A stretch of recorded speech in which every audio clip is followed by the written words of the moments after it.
എവിടാണ് എത്തി നിൽക്കുന്നതെന്ന് അറിയാമോ? അതെ, കടലിന്റെ അടിത്തട്ടിൽ ആരും ഇതേവരെ സഞ്ചരിക്കാത്ത ഒരു ഹിഡൻ സ്പോട്ടിലാണ് ഞാൻ നിങ്ങളെ എത്തിച്ചിരിക്കുന്നത്.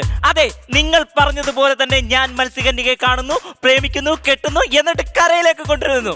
മാത്രമല്ല, ഇത് മത്സ്യകന്യക താമസിക്കുന്ന സ്ഥലമായതുകൊണ്ട് ഇവിടെ ഓക്സിജൻ കിട്ടും. ലോജിക്ക് ഒക്കെ ആയല്ലോ. അപ്പൊ ലോജിക്ക് അറിഞ്ഞ സ്ഥിതിക്ക് നമുക്ക് മത്സ്യകന്യക തപ്പിയിറങ്ങാം. വരാ.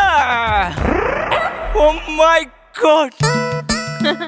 Tinkle tinkle little star, how me wonder what you want. And മത്സ്യകന്യക, yeah, come on. ഞാനായിരുന്നു. ഞാൻ കടൽക്കാക്ക. പിന്നെ കടലിനടിയിലാണെങ്കിലും കടൽക്കാക്കേനെ മരപ്പട്ടയും കണ്ട് എനിക്കറിയാം. ഓഹോ.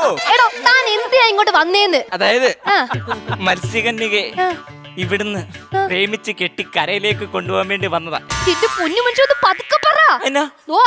ആമെ കണ്ട അത് എന്തിനാണ് തല വെളിയിട്ടോണ്ടിരിക്കണെന്ന് മനസ്സിലായ? നമ്മൾ ഇവിടെ എന്തൊരു സംസാരിക്കണെന്ന് അറിയാം. നാട്ടിൽ മാത്രമല്ല ഇവിടെ ഉണ്ടല്ലേ? ഇവിടെ ഉണ്ട്. എന്റെ മത്സു രോമാഞ്ചം എന്ന് വെച്ചാ രോമാഞ്ചം is a particular type of കുളിരാരിറ്റി. It is all രോമംസ് are stand up with കുളിര് and will dance ഓട് dance. എന്ന് വെച്ചാ എനിക്കറിയാമോ?